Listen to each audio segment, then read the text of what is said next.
दर्द से पुराना रिश्ता है मेरा। दुर्मामू, मैं तुमसे सौदा करने आया हूं। दुर्मामू, दुर्मामू, दुर्मामू। चला मुरारी हीरो बनने के पिछले एपिसोड में आप सब दर्शकों ने देखा कि मुरारी ने करोड़ों की लागत से बने सूट को हैक किया ताकि वो वही कर सके जिसके लिए उसे मना किया गया था। 10 विदानिया। गाइस, बाहर जो हो रहा है उससे किसी ने देखा क्या?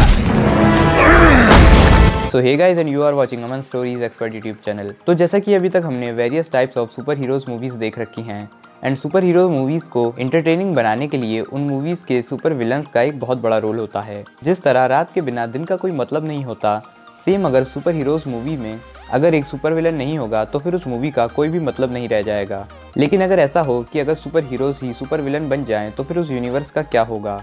एंड आज की इस वीडियो में मैं टॉप 10 सुपर हीरोज के अल्टरनेट इविल वर्जन्स के बारे में बात करने वाला हूँ। इन सिंपल वर्ड्स आज मैं हमारे फेवरेट सुपर हीरोज के वेरिएंट्स के बारे में बात करने वाला हूँ जो कि अपने यूनिवर्स में सुपर विलन या फिर इविल रह चुके हैं। बट वीडियो को स्टार्ट करने से पहले ही मैं आपको वेरिएंट्स के बारे में कुछ इन्फॉर्मेशन देना चाहता हूँ। मार्वल सिनेमैटिक यूनिवर्स में अब तक हम कुछ वेरिएंट्स को देख चुके हैं। फॉर एग्जाम्पल व्हाट इफ में हमने डॉक्टर स्ट्रेंज का एक इविल वर्जन देखा था जो कि अब तक डॉक्टर स्ट्रेंज का सबसे पावरफुल इविल वर्जन है। इन डॉक्टर साहब ने अपने यूनिवर्स की क्रिस्टीन को बचाने के लिए अपने पूरे यूनिवर्स को ही डिस्ट्रॉय कर दिया था। वेरिएंट्स के फेस मेन यूनिवर्स के कैरेक्टर के फेस से सिमिलर भी हो सकते हैं और अलग भी हो सकते हैं। जैसे कि हमें नो वे होम में स्पाइडरमैन के 3 वेरिएंट्स देखने को मिले थे, लेकिन इन तीनों के ही फेस एक दूसरे से बिल्कुल ही अलग थे। एंड लोकी सीरीज में भी हमने लोकी के कई सारे वेरिएंट्स को देखा है जिनमें से कई वेरिएंट्स की शक्ल लोकी से डिफरेंट थी एंड कुछ की शक्ल लोकी के जैसी ही थी। तो अभी तक आप समझ ही गए होंगे कि वेरिएंट सेम फेस के भी हो सकते हैं और डिफरेंट फेस के भी। सो या without wasting any more time, let's begin this video. Number 1, white vision. हमारी ताकत औरों को चुनौतियां देती है, चुनौती से हमेशा तकरार पैदा होती है और तकरार से तबाही मच जाती है। गाइज, अगर आपने Avengers Age of Ultron movie देखी होगी तो आप ये जानते होंगे कि टोनी और बैनर ने मिलकर विजन को बनाया था एंड उसके बाद से विजन एक एवेंजर्स बन के बाकी सुपर हीरोज का साथ देता था। एंड जब थैनोस माइंड स्टोन लेने अर्थ पर आता है तो वो विजन को मार देता है। एंड इसके बाद वांडा विजन सीरीज में स्वॉर्ड वाले विजन की टूटी हुई बॉडी एक छोटे आर्क रिएक्टर और वांडा की मैजिक एनर्जी से विजन को दोबारा बना देते हैं। वैसे ये व्हाइट विजन ओरिजिनल विजन के बॉडी पार्ट से ही बना है, लेकिन ना ही इसके पास अब माइंड स्टोन है और ना ही ये पहले की तरह इमोशनल है और इस व्हाइट विजन के पास इसकी मेमोरीज भी नहीं है, जब तक कि वेस्ट व्यू वाले विजन ने उसकी मेमोरीज को अनलॉक नहीं किया था। और कॉमिक्स में जो व्हाइट विजन एग्जिस्ट करता था वो तो विजन के साथ साथ पूरी एवेंजर्स टीम को ही मार देना चाहता था। और क्योंकि स्वॉर्ड वालों ने इस व्हाइट विजन को बनाया है, इसीलिए ऐसा भी हो सकता है कि उन्होंने इसके अंदर एक ऐसा प्रोग्राम पहले से ही इंस्टॉल कर दिया हो जिससे कि स्वॉर्ड वाले विजन की मेमोरीज को अनलॉक होने के बाद भी वो व्हाइट विजन को कंट्रोल कर पाएं। एंड कुछ र्यूमर्स ऐसे भी हैं जिनमें ये कहा गया है कि इन फ्यूचर ये व्हाइट विजन हाइड्रा की डार्क एवेंजर्स टीम को ज्वाइन करेगा जिनमें अभी यूएस एजेंट है। सो अगर फ्यूचर में ऐसा कुछ हुआ तो ये काफ़ी इंटरेस्टिंग होगा। Number 9, Spiderman last stand. So हम सब हमारे फ्रेंडली नेबरहुड स्पाइडरमैन को बहुत लाइक करते हैं। ज्यादा हवा में मत उड़ो, थोड़ी आम जनता की सेवा करो, आशीर्वाद मिलेगा। जैसे वो बूढ़ी औरत जिसने तुम्हें सैंडविच दिया था, बस ऐसे ही बने रहो, फ्रेंडली नेबरहुड स्पाइडरमैन। लेकिन कॉमिक में स्पाइडरमैन का एक ऐसा वर्जन भी एग्जिस्ट करता था जिसके अंदर बिल्कुल भी मर्सी या फिर दया नहीं थी। इस यूनिवर्स में स्पाइडरमैन के विलन्स स्पाइडरमैन की आंट मे को मार देते हैं, जिसके बाद स्पाइडरमैन अपने दिमाग पर काबू खो देता है। एंड सबसे पहले वो उस विलन को बहुत बुरी तरीके से जान से मार देता है जिसने स्पाइडरमैन की आंट मे को मारा था। लेकिन इसके बाद भी पीटर का गुस्सा खत्म नहीं होता है और वो बड़े लेवल के विलन से लेकर छोटे मोटे थीफ को भी बहुत बुरी तरीके से पेलने लगता है। एंड इसी का रेफरेंस हमें स्पाइडरमैन नो वे होम में भी दिया गया है। जब तीनों स्पाइडरमैन एक दूसरे से बात कर रहे होते हैं तब एंड्रू गारफील्ड वाला स्पाइडरमैन टॉम हॉलैंड वाले स्पाइडरमैन से ये कहता है कि ग्वेन की डेथ के बाद उसमें रहम नाम की कोई भी चीज नहीं बची थी एंड उसने विलन्स को हंट करना स्टार्ट कर दिया था।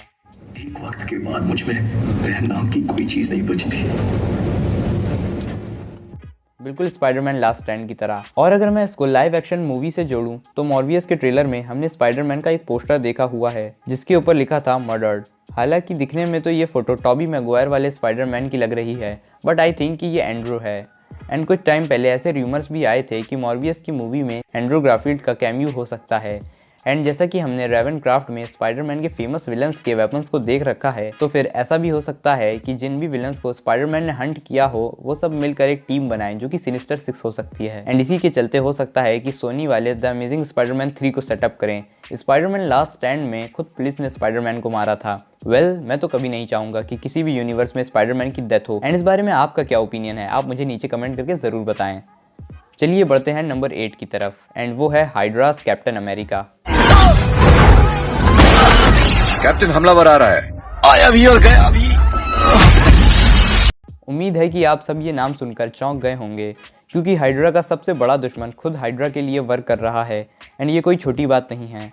हाइड्रास कैप्टन अमेरिका की स्टोरी लाइन हमें सीक्रेट एम्पायर कॉमिक में देखने को मिली थी। असल में रेड स्कल, जो कि कैप्टन अमेरिका का सबसे पुराना दुश्मन है, वो एक बहुत पावरफुल एनर्जी सोर्स क्यूबिक के थ्रू हिस्ट्री में कई चेंजेस कर देता है, जिससे कैप्टन अमेरिका का पूरा पास्ट चेंज हो जाता है। एंड फिर रिसरेक्शन के बाद हमें ये पता चलता है कि कैप्टन अमेरिका हाइड्रा का ही एक अंडरकवर्ड एजेंट था, और इसके बाद वो सारे एवेंजर्स को मारने की कोशिश करता है।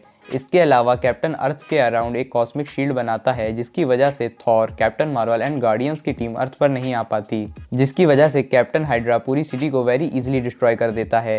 लेकिन बाद में कॉमिक में इस चीज़ को फिक्स कर दिया जाता है। एंड गाइज, ऐसे र्यूमर्स भी आए हैं जहां हमें ये बताया गया है कि क्रिस इवांस अपने कैप्टन अमेरिका वाले रोल को दोबारा से प्ले करेंगे। एंड मल्टीवर्स ऑफ मैडनेस में हो सकता है हमें हाइड्रास कैप्टन अमेरिका का एक छोटा सा कैमियो देखने को मिल जाए, एंड हमें अर्थ का एक ऐसा डायमेंशन दिखाया जाए जिसे कैप्टन हाइड्रा ने कॉन्कर कर लिया हो। लेकिन अभी हम इसे सिर्फ एक र्यूमर ही कंसीडर करेंगे, बट अगर लाइव एक्शन मूवी में हमें ऐसा दिखाया जाए तो फिर ये काफ़ी क्रेजी हो जाएगा। Number 7, super women. बच्चों से पाला पड़ा है।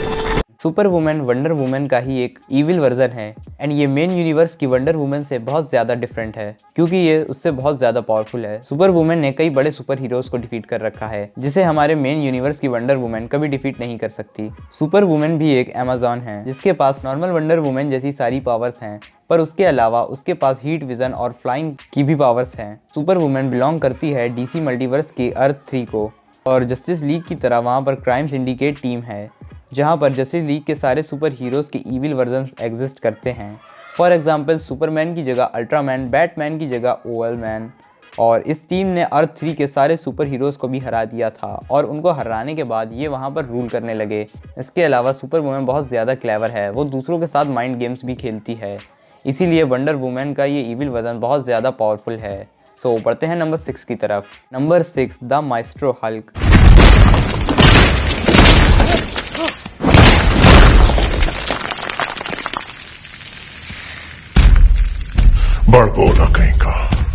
जैसा कि MCU के आप हल्क को जानते ही हो कि वो कितना ज़्यादा पावरफुल है। हल्क ने अपनी ताकत से ऐसे ऐसे बीइंग को हराया है जो कि उससे भी कई गुना पावरफुल थे। हल्क ने अबॉमिनेशन को ओवर पावर करके हराया था, जबकि वो उससे भी कई गुना पावरफुल था। सिर्फ इतना ही नहीं, वो अपनी स्ट्रेंथ के दम पर सगार प्लैनेट पर चैंपियन बन गया था, और यहाँ तक कि स्नैप करने के बाद भी वो जिंदा बच गया था। लेकिन माइस्ट्रो हल्क नॉर्मल हल्क से भी कई गुना ज़्यादा पावरफुल है।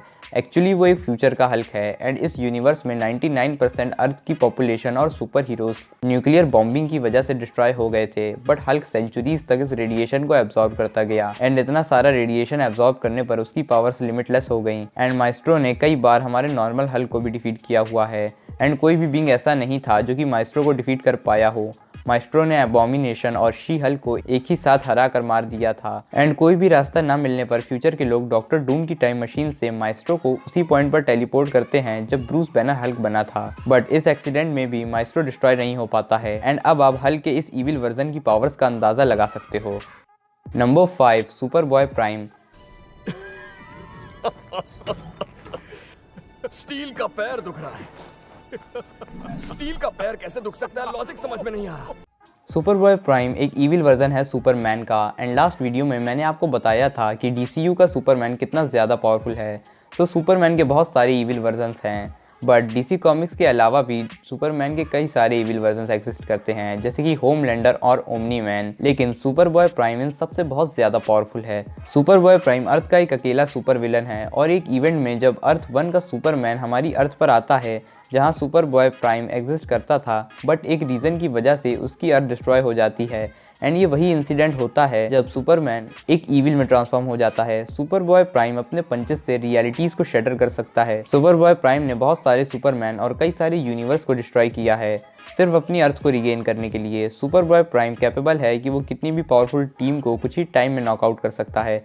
फॉर एग्जाम्पल सुपरबॉय प्राइम ने team Titan, justice society of America और डूम पेट्रोल जैसी टीम को एक ही बार में हराया है। एंड अर्थ 52 में इसने पूरी की पूरी जस्टिस लीग टीम को हराया था। सुपरबॉय प्राइम 60 से भी ज़्यादा ग्रीन लैंटर्न को हरा चुका है और सुपरबॉय प्राइम को रोकने के लिए पूरी की पूरी ग्रीन लैंटर्न कॉर्प्स भी कम पड़ गई थी। इसीलिए सुपरमैन का ये इविल वर्जन बहुत ज़्यादा पावरफुल है। नंबर 4, ओल्ड मैन लोगन। ओल्ड मैन लोगन वुल्वरीन का ही एक ओल्ड वर्जन है, सेम एज लाइक हमने लोगन की मूवी में देख रखा है जहां हमें जैकमैन की स्टोरी का एंड देखने को मिला था। But according to comic Old Man Logan की स्टोरी बिल्कुल ही डिफरेंट थी। इस वाली स्टोरी लाइन में मिस्टीरियो लोगन पर एक इल्यूजन करता है जिससे उसे ऐसा लगने लगता है कि जो उसकी खुद की एक्समैन की टीम है वही उसके दुश्मन है एंड इसीलिए उसे जो भी विलन लगते हैं वो उन सभी को मार देता है एंड वो खुद ही प्रोफेसर जेवियर के इंस्टीट्यूट का एंड कर देता है। और फिर हमें ओल्ड मैन लोगन दिखाया जाता है जो कि एक एपोकलिप्टिक अर्थ पर रह रहा है जहां पर कंट्रीज तक भी डिस्ट्रॉय हो चुकी हैं और वहाँ के विलन्स ही पूरे वर्ल्ड पर रूल कर रहे हैं। एंड इसी दौरान हल्क के चिल्ड्रंस की एक टीम होती है जो कि ओल्ड मैन लोगन की फैमिली को मार देती है और इसके बाद लोगन दोबारा अपने क्लॉस को यूज़ करता है और वो हल्क तक को भी मार देता है। एंड सुनने में ऐसे र्यूमर्स भी आ रहे हैं कि इन फ्यूचर हमें ह्यूज जैकमैन का कैमियो भी ज़रूर देखने को मिलेगा क्योंकि अभी recently Kevin Feige Hugh Jackman से मिलने गए थे, तो इसीलिए इन र्यूमर्स का सच होना पॉसिबल लग रहा है। वेल, तो बढ़ते हैं नंबर 3 की तरफ एंड वो है of course superior Iron Man. ड्रामेबाजी में ऐसा ही होता है, कभी कभी पर्दा नहीं खुलता है और दर्शक सोचते रह जाते हैं जारविस तैयार हो जाओ। जब से मार्वल वालों ने doctor strange in the multiverse of madness की बात की है तब से सभी फैंस के जुबान पर आयरन मैन का नाम छाया हुआ है। लेकिन ये हमारा RDJ वाला आयरन मैन नहीं बल्कि टॉम क्रूज का सुपीरियर आयरन मैन होगा जो कि आयरन मैन का एक इविल वर्जन है। एंड मैं आपको बता दूं कि आयरन मैन के रोल के लिए पहले टॉम क्रूज को चुना गया था लेकिन बाद में RDJ ने इस रोल को प्ले किया एंड आयरन मैन 1 की सक्सेस के बाद तो एक्टर को चेंज करने का कोई सवाल ही नहीं उठा। सुपीरियर आयरन मैन की तरफ वापस आए तो इस रोल को टॉम क्रूज प्ले कर सकते हैं जो कि एक अलग यूनिवर्स का iron man end of course evil भी होगा।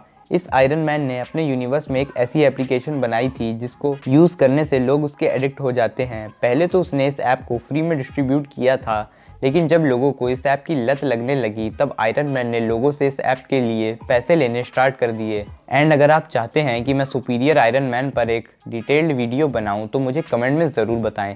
Superior Iron man white colour का एक सूट पहनता है जो कि एक सिम्बियोट की तरह दिखता है एंड ये काफ़ी पावरफुल सूट भी है और अगर superior Iron man live action movie में दिखाया जाए फिर तो ये काफ़ी ज़्यादा क्रेजी हो जाएगा क्योंकि आयरन मैन का ये वाला वर्जन काफ़ी ज़्यादा इविल है। बढ़ते हैं नंबर 2 की तरफ एंड वो है रिवर्स फ्लैश। क्यों स्लो मोशन? अच्छा तो रेस हो जाए। रिवर्स फ्लैश का ओरिजिन बिल्कुल ही फ्लैश की तरह है। एक्चुअली जब रिवर्स फ्लैश छोटा था तब उसके यूनिवर्स में पहले से ही एक फ्लैश एग्जिस्ट करता था जो कि था बैरी और लोग भी बैरी को काफ़ी ज़्यादा लाइक करते थे और रिवर्स फ्लैश यानी कि ईओबॉट भी बैरी को बहुत लाइक करता था और वो उसका एक बहुत बड़ा फ़ैन था। बट एक एक्सीडेंट में रिवर्स फ्लैश को फ्लैश की तरह पावर्स मिल जाती हैं तो वो भी बैरी के फ्लैश की तरह वर्क करने लगता है। लेकिन वहाँ के लोगों को ईओबॉट कुछ खास पसंद नहीं आता है क्योंकि वो सब पहले ही बैरी को फ्लैश मान चुके थे और इसीलिए वो सब रिवर्स फ्लैश को हेट करने लगते हैं। इसीलिए ईओबॉट बहुत दुखी होता है और वो ये ठान लेता है कि वो फ्लैश की पूरी लेगेसी को ही चेंज कर देगा और वो बिल्कुल फ्लैश का अपोजिट बनेगा और इसीलिए इसे रिवर्स फ्लैश कहा जाता है। रिवर्स फ्लैश ऐसा करने में सक्सेसफुल भी हो जाता है। ईओबॉट का रिवर्स फ्लैश डीसी कॉमिक में one of the most iconic villain है और डीसी मल्टीवर्स में 4th फास्टेस्ट बीइंग है। ओके, तो फाइनली अब हम आ चुके हैं अपने नंबर 1 इविल वर्जन की तरफ एंड वो है इविल डॉक्टर स्ट्रेंज। मणिधारक, ये पटर पटर करने वाला जंतु तुम्हारा है? बिल्कुल नहीं, ये आवारा है। अब तुम यहाँ बिना पूछे बिना परमिट के घुस। अगर इविल डॉक्टर स्ट्रेंज की बात करें तो ये वो डॉक्टर साहब हैं जो कि हमें व्हाट इफ के एपिसोड 4 और व्हाट इफ के फाइनल एपिसोड में भी दिखे थे। इन डॉक्टर स्ट्रेंज ने अपने यूनिवर्स की क्रिस्टीन को बचाने के लिए अपने पूरे यूनिवर्स को ही दांव पर लगा दिया था। जब इनके यूनिवर्स में क्रिस्टीन की डेथ हो जाती है तो इसके बाद वो कामा ताज तक पहुंचते हैं जहां इन्हें बिल्कुल वैसे ही ट्रेन करा जाता है जैसे कि मेन टाइमलाइन में हमारे डॉक्टर स्ट्रेंज को ट्रेन किया गया था। इविल डॉक्टर स्ट्रेंज एल्ड्रिच और ब्लैक मैजिक का यूज़ करता है अपने मैजिक्स को परफॉर्म करने के लिए। एंड इन्होंने क्रिस्टीन की डेथ को टालने के लिए कई सालों तक मिस्टिकल बीइंग्स की पावर्स एंड खुद भी उनको एब्जॉर्ब करना स्टार्ट करा, यहाँ तक कि इन्होंने एक यूनिवर्स के डॉक्टर स्ट्रेंज को भी एब्जॉर्ब किया है। एंड इतने सारे मैजिकल बीइंग्स को एब्जॉर्ब करने के बाद लिटरेली ये इतनी ज़्यादा पावर कैरी करते हैं कि ये पूरे यूनिवर्स तक को डिस्ट्रॉय कर सकते हैं। यहाँ तक कि अल्ट्रॉन से लड़ते वक्त भी एक ऐसे ब्लास्ट को मुंह में रख लिया था जो कि पूरी गैलेक्सी को डिस्ट्रॉय करता था। एंड इतनी सारी पावर्स देखने के बाद अल्ट्रा विजन भी हैरान रह गया था। इन डॉक्टर स्ट्रेंज के पास टाइम स्टोन भी है जिससे ये टाइम्स के कई पॉइंट्स को भी बदल सकते हैं, बस वो एक एब्सोल्यूट पॉइंट नहीं होना चाहिए। एंड अल्ट्रा विजन ने ये खुद भी कहा था कि अगर वो इविल डॉक्टर स्ट्रेंज को हरा दे तो कोई भी गार्डियंस ऑफ द मल्टीवर्स का ऐसा मेंबर नहीं है जो कि उसे हरा पाए। इविल डॉक्टर स्ट्रेंज इतनी ज़्यादा पावर्स कैरी करता है कि वो वॉचर को देखने के साथ साथ उससे बात भी कर सकता है। एंड इसीलिए ये इविल डॉक्टर स्ट्रेंज का सबसे ज़्यादा पावरफुल वर्जन है। तो आई होप गाइज आपको ये वीडियो पसंद आई होगी। एंड इस वीडियो को बनाने के लिए मुझे बहुत मेहनत लगी है। सो अगर आपको ये वीडियो अच्छी लगी हो तो इस वीडियो को लाइक कर दो, चैनल पे न्यू आ गए हो सब्सक्राइब करके नोटिफिकेशन बेल को जरूर प्रेस करना guys. Alright, have a great time, take care and good bye.